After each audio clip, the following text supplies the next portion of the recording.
नमस्कार बच्चों, आइए आज एक वीडियो के माध्यम से ज्यामितीय कुछ आकृतियों को देखते हैं और उसके बारे में समझने की कोशिश करते हैं। जैसे कि अक्रम संख्या हो गया, इसमें निशान हो जाएगा अपनों को, उसका नाम हो जाएगा और यहाँ उसका अंग्रेजी नाम, उसका पेरीमीटर, परिमाप और क्षेत्रफल यहाँ देखते हैं। सबसे जो छोटी आकृति होती है वह है बिंदु। इसको इंग्लिश में पॉइंट कहा जाता है। इसकी लंबाई, चौड़ाई, मोटाई नहीं होती है। परिभाषा भी होता है कि वह ज्यामितीय आकृति जिसकी लंबाई, चौड़ाई और मोटाई नहीं हो, बिंदु कहलाता है। दूसरे नंबर पर है लाइन यानी रेखा। इसको एल से सूचित कर सकते हैं। इसका भी लंबाई होता है लेकिन मोटाई और चौड़ाई नहीं होता है। अगला है कोण। इसको इंग्लिश में एंगल कहते हैं। दो सरल रेखाओं के मिलान बिंदु पर बनी आकृति को कोण कहा जाता है। अगला है त्रिभुज, जिसको ट्रायंगल कहा जाता है। त्रिभुज का परिमाप यानी तीनों भुजाओं के जोड़कर निकाला जाता है। इसमें त्रिभुज में देखते हैं कि तीन शीर्ष होता है। ए शीर्ष हुआ, बी हुआ और सी हुआ। तीन गो शीर्ष होता है और इसमें तीन कोण भी होते हैं, यानी कोण ए बी सी और कोण बी सी ए और कोण सी ए बी। जो अंदर देख रहे हैं तीन ठो कोण होते हैं और इसमें तीन ठो भुजा भी होते हैं। शीर्ष, तीन कोण और तीन भुजा होते हैं। ए बी, बी सी, ए सी, तीन भुजा होता है। उसके बाद होता है वर्ग। तो वर्ग में चार भुजा होते हैं। तो वर्ग में चार भुजा होता है, A B, B C, C D, D A. इसमें कोण भी चार होते हैं, कोण ए, कोण बी, कोण सी, कोण डी। चारों कोण 90 डिग्री होते हैं, यह निश्चित है। वर्ग के जो चार कोण होते हैं वह चारों कोण 90 डिग्री के होते हैं।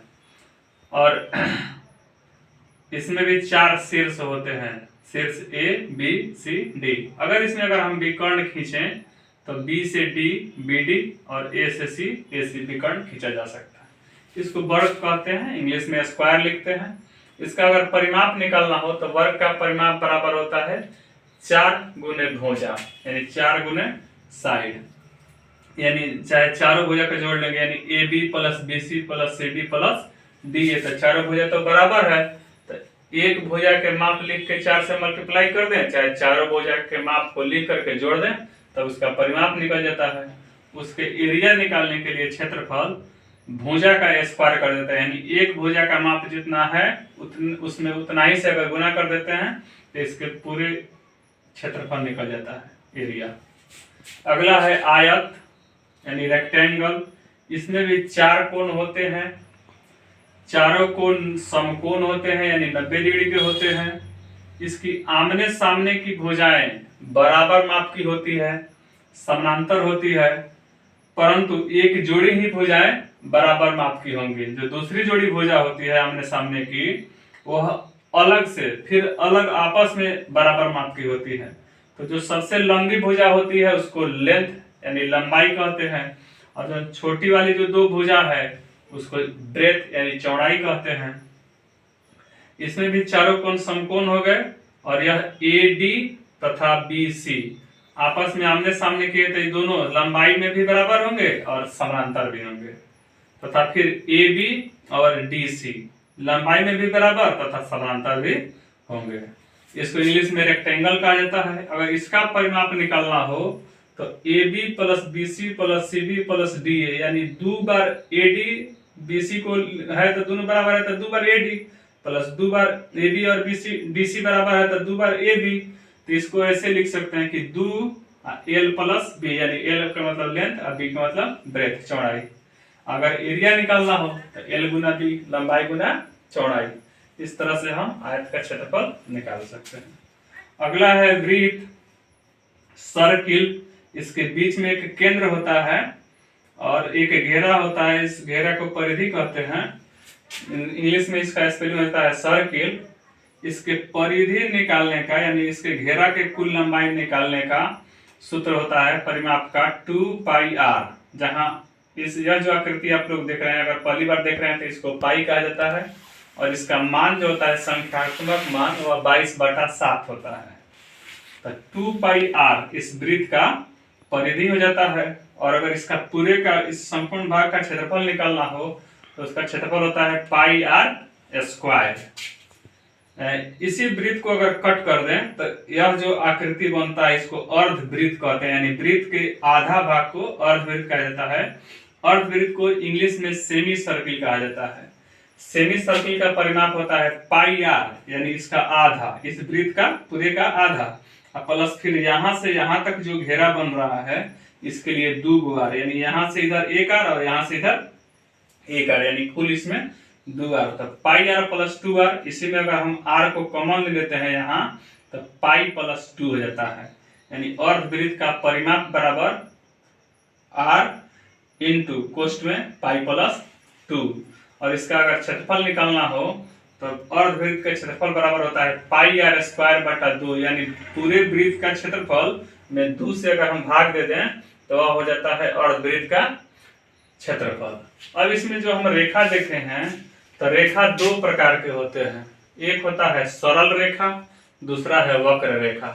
सरल रेखा को इंग्लिश में स्ट्रेट लाइन भी कहा जाता है, यानी सीधी रेखा, वह रेखा जो पूरी लंबाई में कहीं नहीं मुड़े, अपनी दिशा को नहीं बदले, तो उसको सरल रेखा कहते हैं। दूसरा है वक्र रेखा, यानी कर्व्ड लाइन, जो अपनी लंबाई में दिशा को बदलते रहे, बार बार बदले, उसको कर्व्ड लाइन कहते हैं। अगला था जो त्रिभुज, तो त्रिभुज भुजा के आधार पर 3 प्रकार के होते हैं और फिर कोण के आधार पर भी 3 प्रकार के होते हैं। भुजा के आधार पर जो 3 प्रकार के होते हैं तो समबाहु त्रिभुज, समद्विबाहु त्रिभुज और विषमबाहु त्रिभुज। और कोण के आधार पर भी जो 3 त्रिभुज होते हैं तो न्यूनकोण त्रिभुज, समकोण त्रिभुज और अधिकोण त्रिभुज। समबाहु त्रिभुज को इंग्लिश में इक्विलेटरल ट्रायंगल कहते हैं, समद्विबाहु त्रिभुज को आइसोसेल्स ट्रायंगल कहते हैं और विषमबाहु त्रिभुज को स्केलेन ट्रायंगल कहते हैं। समबाहु त्रिभुज की तीनों भुजाएं आपस में बराबर होती है, जैसे कि ए बी, बी सी, ए सी, तीनों भुजा बराबर माप के हैं। और आइसोसेल्स जो है समद्विबाहु त्रिभुज है, उसकी कोई भी 2 भुजा आपस में बराबर है। जैसे हम फोटो जो बनाए हैं इसमें डी ई और डी एफ 2 भुजाएं बराबर माप की है और तीसरी जो भुजा है ई एफ, यह इसकी लंबाई बराबर नहीं है। अगला जो है 3 नंबर पर विषमबाहु त्रिभुज स्केलेन ट्रायंगल, इसकी कोई भी भुजा जी एच, एच आई और जी आई, ये तीनों भुजा अलग अलग माप की है, कोई भी भुजा एक माप की नहीं है, एक बराबर नहीं है। न्यूनकोण त्रिभुज, यानी जिस त्रिभुज के तीनों कोण 90 डिग्री से छोटे हो, 89 डिग्री तक के हो सकते हैं, 89 के हो सकते हैं, लेकिन 90 नहीं हो, तो तीनों कोण अगर 90 डिग्री से छोटे हो तब इनको न्यूनकोण त्रिभुज कहेंगे। समकोण त्रिभुज यानी राइट एंगल ट्रायंगल, जिस त्रिभुज का कोई एक कोण 90 डिग्री का हो तो उसको समकोण त्रिभुज कहते हैं। इसमें तीनों समकोण नहीं होना चाहिए, बच्चे लोग बहुत गलती करते हैं ऐसा बोलने में। इसके परिभाषा, न्यून कोण में तीनों न्यून कोण होगा लेकिन समकोण में कोई एक ही कोण समकोण होगा, अब बाकी जो 2 कोण बचेगा वह न्यून कोण रहेगा, केवल एक कोण समकोण होगा। और अधिक कोण त्रिभुज जो होता है उसमें कोई एक कोण अधिक कोण होता है और बाकी जो बचा दोनों कोण, वह दोनों कोण न्यून कोण होता है। 2 नंबर पर अगला है, यह एक शंकु है, शंकु जिसको कोण भी कहते हैं इंग्लिश में। तो इसका यह जो ए बी और ए डी देख रहे हैं, यह तिर्यक ऊंचाई कहा जाता है। और यहाँ बी से डी तक वह उसका व्यास हुआ और ए से जो सी है यह उसका एच है, यानी हाइट, ऊंचाई हो गया एच। तो इसका जो परिमाप इसका नहीं होता है शंकु का, इसका वक्र पृष्ठीय क्षेत्रफल और संपूर्ण पृष्ठीय क्षेत्रफल 2 क्षेत्रफल होता है। तो वक्र पृष्ठीय क्षेत्रफल माने बाहर से क्षेत्रफल, यानी जैसे कि जोकर का टोपी आप लोग जो देखते हैं वह इस टाइप का होता है, या आइसक्रीम का जो बिस्किट होता है जिसमें आइसक्रीम भरा जाता है वह भी कोण आकार का होता है, आकृति का होता है। तो इसका केवल अगर वक्र पृष्ठीय क्षेत्रफल निकालना हो तो उसका फॉर्मूला है पाई आर एल। पाई यानी 22/7, आर यानी यह त्रिज्या रेडियस और एल यानी यह तिर्यक ऊंचाई। इसके तिर्यक ऊंचाई निकालने के लिए एक फॉर्मूला होता है, शंकु की तिर्यक ऊंचाई के लिए एल बराबर root under R square plus H square. Root under ऊंचाई के स्क्वायर प्लस त्रिज्या का स्क्वायर अगर कर दें तो वह जो मान निकलता है वह शंकु के तिर्यक ऊंचाई का मान होता है। और इसका अगर संपूर्ण क्षेत्रफल निकालना हो यानी नीचे वाले का भी निकालना हो तो उसका फॉर्मूला होता है पाई आर इंटू कोष्ठ में एल प्लस आर।